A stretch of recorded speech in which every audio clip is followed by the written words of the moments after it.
Good morning everyone. जय हिंद। चल रहा था आपका अध्याय 4 का हम लोगों ने 7 भाग पढ़ लिया है और 8वां भाग पढ़ना हम लोगों को। तो देखते हैं हम लोग सविनय अवज्ञा आंदोलन का परिणाम बाकी था। कल देखते हैं सविनय अवज्ञा का परिणाम क्या हुआ था। तो कह रहा है कि पहला इस बहुत सारे परिणाम थे। तो पहला कह रहा है कि इस आंदोलन में सामाजिक आधार पर विस्तार हुआ, यानी समाज के आधार पर विस्तार हुआ, जिसमें सामाजिक आधार में महिलाओं की भागीदारी, मजदूर वर्ग, शहरी वर्ग, ग्रामीण वर्ग सभी लोग इसमें भाग लिए थे। यानी चाहे वो मजदूर हो, महिला हो, ग्रामीण हो, सभी लोगों ने क्या किया था, इस आंदोलन में भाग लिया था। दूसरा कार्य आंदोलन के आज के सभी वर्गों ने राजनीतिक किया और समाज के अंग्रेजों के विरुद्ध की भावना उत्पन्न हुई। यानी समाज के सभी लोगों ने क्या किया, इसमें भाग लिया और सभी लोगों के मन में अंग्रेजों के प्रति विरोध की भावना उत्पन्न हुई। तीसरा कार्य आंदोलन में महिलाओं की भागीदारी विशेष महत्व था। पहली बार राष्ट्रीय आंदोलन में इस प्रकार से महिलाओं ने अपनी भूमिका दिखाई। यानी पहला राष्ट्रीय आंदोलन था सविनय अवज्ञा आंदोलन जिसमें महिलाओं ने अपना इस तरीके से वर्चस्व दिखाया और अपनी भूमिका दिखाया। अगला चौथा कह रहा है कि इस आंदोलन में आर्थिक बहिष्कार किया गया, ब्रिटिश सरकार के हितों को प्रभावित किया गया और भारत में ब्रिटिश वस्तुओं की आयात को गिरावट आई और भारतीय वस्तुओं का निर्माण किया गया। यानी कह रहा है कि जो विदेशी वस्तु था विदेश का, उसको यहां से क्या किया गया, त्याग दिया गया। इस कारण उसके बाजार में बहुत गिरावट आ गई और भारतीय वस्तु निर्माण किया जाने लगा। पांचवा कह रहा है कि इस आंदोलन के दौरान संगठन के नए तरीके का इस्तेमाल किया गया। इस आंदोलन में वानर सेना और मंजरी सेना एक नया रूप प्रदान किया। यानी इस आंदोलन में 2 तरह की सेना का गठन किया गया, एक वानर सेना, एक मंजरी सेना। वानर सेना यानी छोटे बच्चों की सेना को वानर सेना कहा गया है। मंजरी सेना यानी बड़े लोगों की सेना को, से महिलाओं की भागीदारी थी, उसको मंजरी सेना कहा गया है। कह रहा है कि इसमें प्रभात फेरी का आयोजन करके सकारात्मक तरीकों के अंतर्गत विशेष महत्व दिया गया और पत्र पत्रिकाओं का इस्तेमाल करके लोगों को संगठित किया गया। यानी पत्र पत्रिकाओं के माध्यम से, न्यूज़पेपर के माध्यम से क्या किया गया, लोगों को संगठित किया गया। जैसे न्यूज़पेपर वैसे ही पत्र पत्रिका उस समय होता था, मैगजीन निकलता था। सविनय अवज्ञा आंदोलन में श्रमिक और कृषक भी प्रभावित हुए। यानी कह रहा है कि सविनय अवज्ञा में किसान भी थे और मजदूर लोग भी शामिल हुए। इस आंदोलन के परिणाम में मुख्यतः 1935 में शासन अधिनियम बनाया गया। यानी भारतीय शासन अधिनियम 1935 बनाया गया। इसी के तहत आज हमारे भारत में जो संविधान है उसका 75% योगदान, यानी आपके संविधान में 75% जो लिखा हुआ है, जो कथन है, जो नियम है, वो 1935 के भारत शासन अधिनियम के तहत ही लागू किया गया था। वही नियम आज भी संविधान में है। कह रहा है कि पहली बार ब्रिटिश सरकार ने कांग्रेस को मान्यता के आधार पर उससे बातचीत करनी शुरू की। अगला कह रहा है कि प्रथम विश्व युद्ध के बाद राष्ट्रीय आंदोलन में और तेजी आई। खिलाफत, असहयोग जैसे सविनय अवज्ञा और भारतीय किसान मजदूर आंदोलन जैसे अनेक प्रभावकारी स्वतंत्रता आंदोलन जो है इसमें शामिल हुए। अब कह रहा है किसान आंदोलन। अगला टॉपिक जो है वो किसान आंदोलन, यानी सविनय अवज्ञा आंदोलन से बहुत ज्यादा बड़ा परिणाम निकला, जो कि आप लोग देखें आएगा तो इसमें से कुछ परिणाम 4-5 को आपको परिणाम लिख देना होगा। अगर आएगा सविनय अवज्ञा आंदोलन जिसे कहते हैं और इसके परिणामों की चर्चा करें तो लिखना होगा। अगला कह रहा है किसान आंदोलन क्या है। तो किसान आंदोलन देखते हैं तो कह रहा है कि 19वीं सदी के बीच में भारतीय अर्थव्यवस्था में बार बार पड़ने वाले अकाल से लोग क्या थे, त्रस्त थे। भूख के कारण लाखों कृषक कमजोर हो गए, मजदूर लोग की मृत्यु हो गई। 1976 से 78, 96 से 97 और 99 से 1899 से 1900 में भीषण क्या हुआ, भूखमरी, उत्पीड़न हुआ। और जिसके कारण क्या हुआ, उत्पीड़न के कारण बहुत सारी नीतियां अपनाई गई। भारत में भिन्न भिन्न जगहों पर लोगों ने क्या किया, खिलाफत आंदोलन का मतलब एक खिलाफ, किसानों ने खिलाफ, किसके खिलाफ, अंग्रेजों के खिलाफ आंदोलन छेड़ दिए। जिसके परिणाम स्वरूप अंग्रेजों ने भू राजस्व नीति में परिवर्तन करके बहुत सारे परिवर्तन लाए जो कि पर्याप्त नहीं थे। यानी जिस लोगों ने क्या किया, अंग्रेजों के विरुद्ध बहुत सारे रैलियां किए, उनके विरोध किया, जिसके परिणाम स्वरूप अंग्रेजों ने परिवर्तन किया। लेकिन परिवर्तन के कारण किसानों की स्थिति सुधरी नहीं।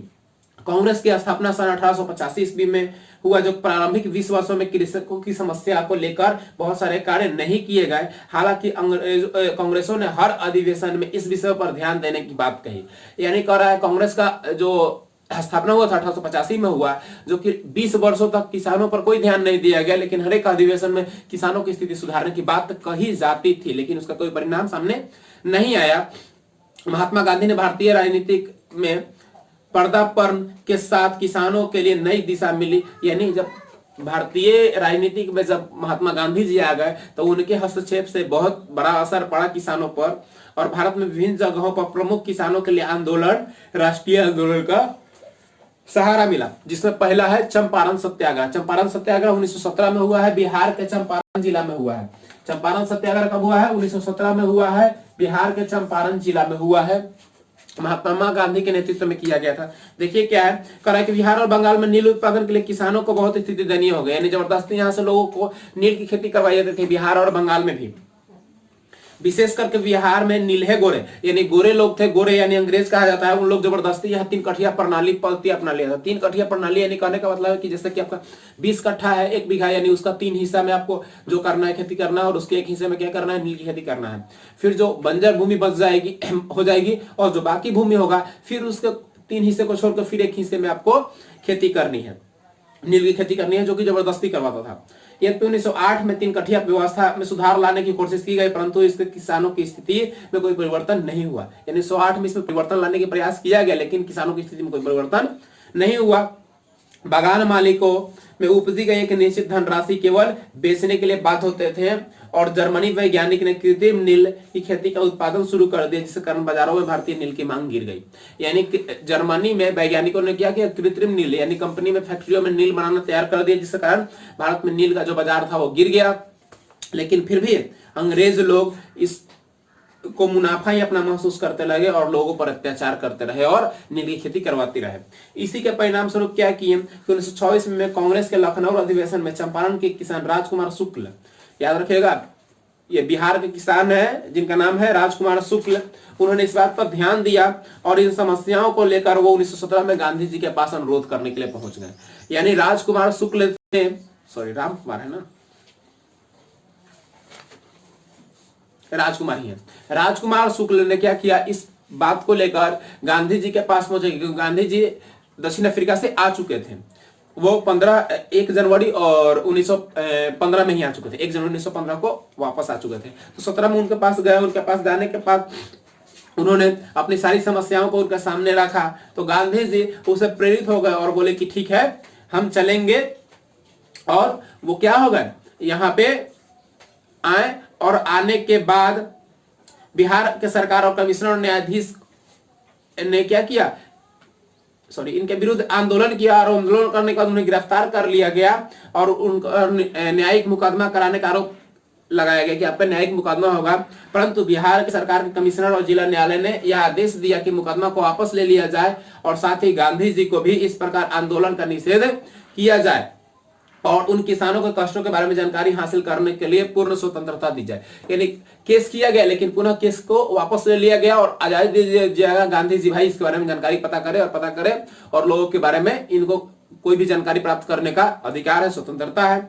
गांधी जी के दबाव सरकार पर दिखा और इसके लिए चंपारण एग्रेरियन कमेटी का गठन किया गया, और गांधी जी ने कमेटी के सदस्य थे और उनके सिफारिश पर 3 कठिया समस्या समाप्त कर दी गई, और किसानों को देने वाले जो कर थे उसमें कमी की गई, और अवैध वसूली को भी लौटाया गया, और 25% किसानों को उसके अवैध वसूली का लौटा दिया गया। यानी जो जबरन वसूली होती थी उसको लौटा दिया गया। कांग्रेस मतलब गांधी जी के नेतृत्व में कमेटी गठन की, कमेटी के सदस्य थे, उनके मांग पर 3 कठिया प्रणाली समाप्त कर दी गई, और जो इनसे जबरन वसूली किया गया था उसको 25% इनको वापस कर दिया गया।